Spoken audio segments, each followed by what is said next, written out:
I remember laughing so hard it almost hurt my stomach when I was in high school and somebody told me nobody in the history of humanity has ever eaten one potato chip. I learned the same lesson later on in life when I went to the supermarket to buy some coffee to bring home. I've never yet come home with a single thing from the supermarket.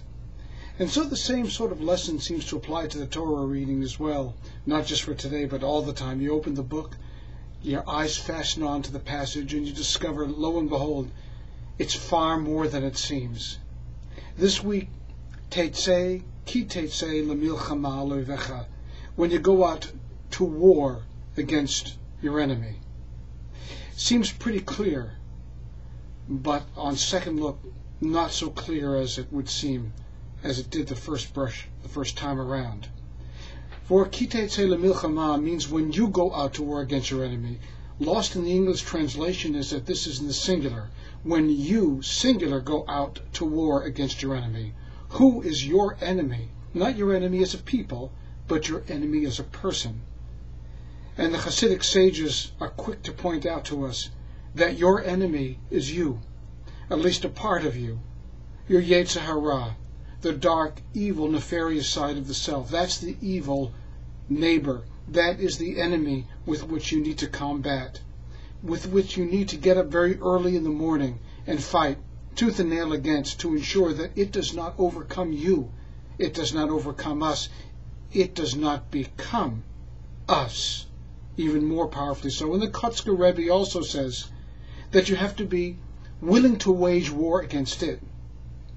The Yetzer Hara, unlike any other enemy, is not an enemy that will attack you announced.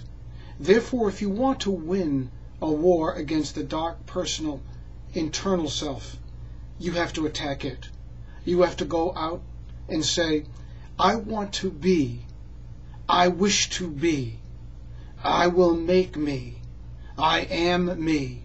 I am not going to be made, forced, coerced. I am not going to listen to the incessant voices that harp and tell me how ineffective I am, and tell me how bad you are, and tell me how I've got to slander and slaughter with my words and my fists and my business and everything else I can muster to fight against you.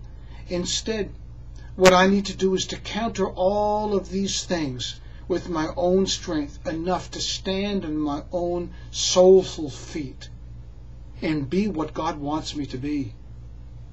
And that is who God intended, the real internal kernel of self, the beloved of God, the one made in the image of the one, the soulful, beautiful, sterling self that shines like the stars in the sky of the nighttime. The real you is more beautiful than could possibly be imagined. But there's one thing that stands in the way of you and it. That is the true enemy. Wishing you a very beautiful, glorious Shabbos of selfhood.